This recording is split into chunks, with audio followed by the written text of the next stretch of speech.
In this video, I will be discussing my predictions for what decks will be coming out on top of Set 5. Okay, so as you can see, I've got kind of a new setup here. I have no idea how this is going to look, how this is going to feel. Hopefully it sounds better. I'm going to attempt to do something with the camera to hopefully try and sort it out a little bit.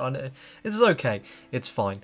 Nothing super good, but the quality of the camera should be better because it's using my phone camera, which is why I've attempted to try this whole new setup. So please let me know how it is. If you would prefer the camera in a different location, I can attempt to make that work, but it's a bit difficult with my current setup in this room. Anyway, what I wanted to talk about today was my thoughts on what is going to be coming out on top of Set 5. Now, I know we pretty much got Heroic Masquerade like 2 weeks ago, and it seems premature to be talking about the next set already, but the reason I want to discuss this was this game has, I feel like, a reasonably clear trend in the way they balance decks, and we also have confirmation that Set 5 will be coming next month in October, and I imagine probably like mid-month-ish is when I would assume, hopefully not after the 22nd, so we'll be able to use our silver.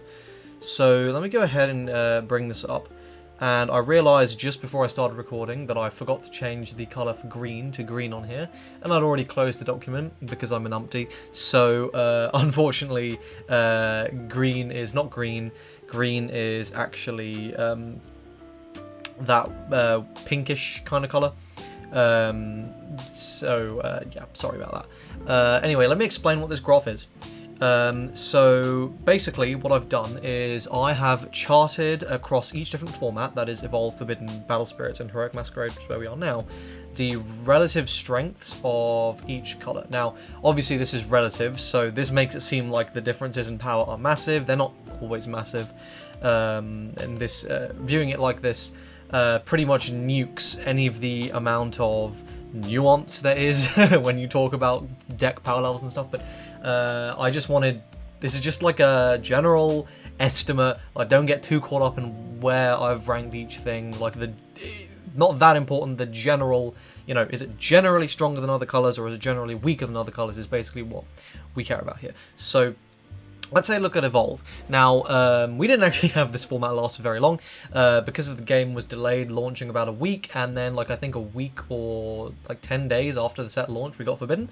So we didn't have this format for very long, and I haven't actually gone back and charted previous sets because I wasn't playing the game back then, and I'm not sure where to reliably get that kind of data. So I figured it's fine to just do it for the recent stuff anyway, and that's recent trends are more likely to be representative of future trends than past trends, though obviously if I had all the data that would be better.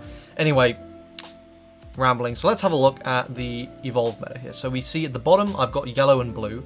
Those in my opinion were pretty bottom, but then above that we have got purple and red, and then in the next sort of strata, and then above that we've got green and we've got white. And I think this is reasonably well documented. White Control was super good.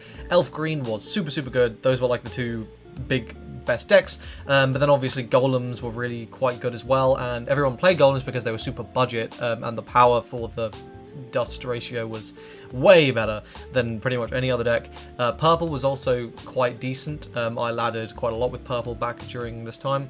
But generally speaking, blue and yellow were a bit weaker. I do think they were a bit underrated by the entire global player base. You know, Yellow Sword was still quite good, and I can't remember. Orca Blue was like the main thing, or Lachesis Blue. Those were also quite good. So I'm not saying like there was like this huge power gap, but what I'm saying is this was the general sort of idea of the colours. Now we look at what happened to white. White just started trending downwards. So white went down, red went up. Green also went down. Purple went up. And blue and yellow kind of stayed at the same kind of area. So what we saw there was basically the mid-tier rose to the top tier, and the top tier fell a bit to the mid-tier. And this kind of makes sense because if you're power creeping your game hard enough where the top tier falls to the bottom tier, that's not a good thing. So we can imagine this is sort of what you might expect, right? You know, new set comes out, supports different colors.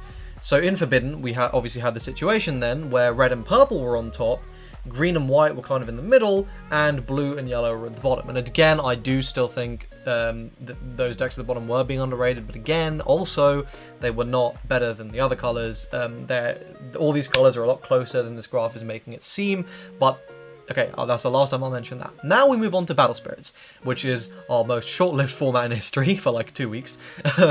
But you see what happened with Battle Spirits is this meteoric rise of blue and yellow straight to the top. Yellow straight to the best deck, blue coming in at like just a little bit worse, and we see the trend of white and green getting worse continue. They head down to the bottom, and then red and purple start their downturn. And obviously around now is when we also got the nerfs, which have been accounted for here. Otherwise, red would probably be chilling at the top. So I am accounting for the nerfs here. I know, though I suppose those happened, I think those happened after Heroic Masquerade, or did they happen when Heroic Masquerade came out? I actually can't remember anymore. Whatever, not the point. This is generally what the meta was. And then we have Heroic Masquerade as the most recent format, and we see what's happened here is yellow has trended down a little bit, blue has trended up a little bit, green has trended up, red has trended down, white has trended up, and purple has trended down. So you can see, very generally, the decks or the colors follow this sort of zigzag, right? Where they rise and then they fall, and presumably they will rise again. So, you know, going off of this, and again, this is purely speculation, but it's also logical, right? Like, you know, there is nothing wrong with having clear best decks in your game. That's fine. But what this game does is, because it is so free-to-play friendly, where if you were to just to choose 1 or 2 colors, you could very easily just craft every single card for that color and just have them. Like, I think the game supports you enough to do that. If you just nuked all the other colors, you could very easily just maintain a complete collection of 1 to 2 colors. So, the way that they balance that is, it's not really fair if free-to-play players are always able to have the best deck. Because, like, you know, otherwise why would I pay? But equally, we shouldn't have a situation where only pay-to-play players can have the best deck, because then there's no support for the free-to-play players, and whilst they do not directly support the game in terms of money, they are very necessary for having a nice big player base for the pay-to-play players to play against, right? You can't, it's very unlikely for a game to only have a pay-to-play player base, so that free-to-play players are very important. So, what the game does is it just sort of rotates colors in and out of viability, and it wants to do it on a reasonable basis. You don't want to have like yellow be totally unplayable for 6 months, because, you know, if you're a player who decided, oh, I only really like yellow, so I'm only going to keep yellow, and then your deck's completely useless for 6 months, you're probably going to quit the game. So they don't want to do that. So we see here that it very much feels like a 3-set cycle or so. You know, your deck will sort of rise and chill in the upper half for 3 sets, and then fall to the lower half for 3, and then sort of repeat. That's the vibe I get from this. Obviously, this is not empirical, this is not numerical, this is like a purely calling it, you know, like logical deduction. I mean, it's just, you kind of look at it and you go, all right, this is what it feels like. So here are my predictions for set 5 then. Blue is gonna dip down to the top of mid tier, I imagine. Green may remain in top tier, but will probably be on the bottom end. Yellow is going to continue to fall, I think. Red, I think, will start to rise a bit, or stay in the mid tier certainly. White will definitely rise to mid to top tier, and purple and green, and purple, yes, will definitely rise. So I think basically what we can expect is, I'm 100% sure white and purple will be in the top tier come the next format, because we can see, like, that's you know, they've been trending downwards. White has been mediocre for a long time now. They started off at the best, that didn't last very long, and they've just been wallowing since then. So it would genuinely shock me for white to not be one of the best decks come set 5. So I think you should expect... keep your white staples. I think they'll probably be necessary. Purple... I suppose purple, I think I would expect it to rise to at least the mid tier, because it's currently the worst.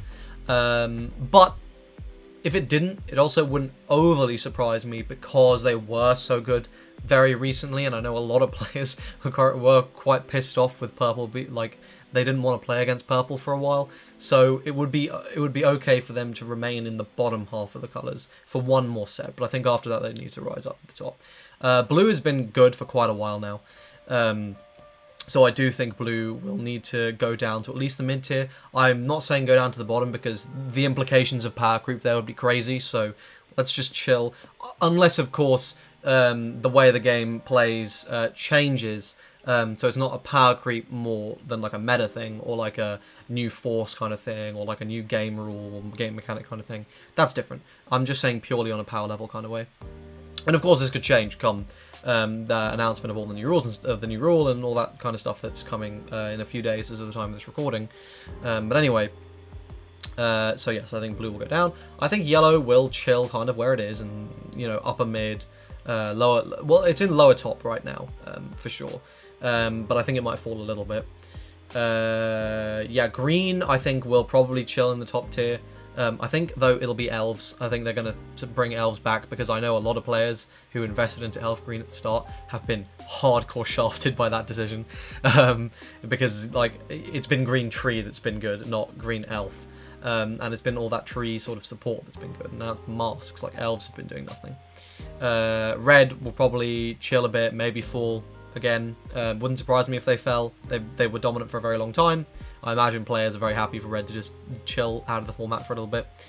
And I think I just talked about everything there. So yeah, I know I rambled a little bit, but that's sort of my predictions. Is what I'm expecting to happen come set 5 in October. So I hope you enjoyed this video. If you did, drop a like.